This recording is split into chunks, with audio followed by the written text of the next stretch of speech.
The British Prime Minister's long goodbye has begun, and as fate would have it, it comes at the side of the U.S. leader she invited, but who has not always proven her admirer.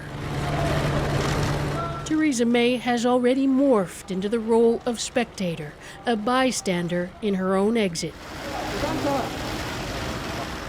It is the House of Trump the cameras have come to see. And at a joint press conference, the talk was of who will replace her. So I know Boris. I like him. I've liked him for a long time. I think he'd do a very good job. It's not the first time Donald Trump has waded into British politics, a fan of Brexit. Today, perhaps in a concession to May's departure, he muted his criticism of her ability to achieve it. She's probably a better negotiator than I am. Perhaps you won't be given the credit that you deserve if they do something, but I think you deserve a lot of credit. Protesters who want to remain in the European Union say Trump has no business in their affairs of state. But May's successor, and so Britain's next Prime Minister, will be chosen by the Conservative Party. And the candidates so far all favour Brexit.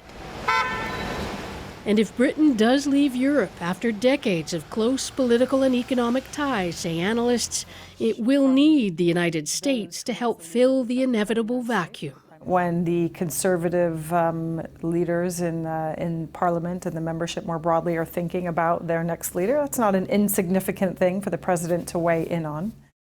Trump also made time for Mr. Brexit himself, Nigel Farage, not a Conservative, but a thorn in Theresa May's side and potentially those of her would-be successors. It all managed to make the so-called special relationship feel a little one-sided.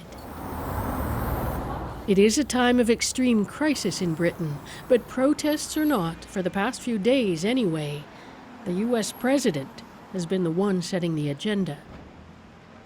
So, Margaret, it's one thing to watch a news conference like that on television, something else entirely to be in the room. What struck you?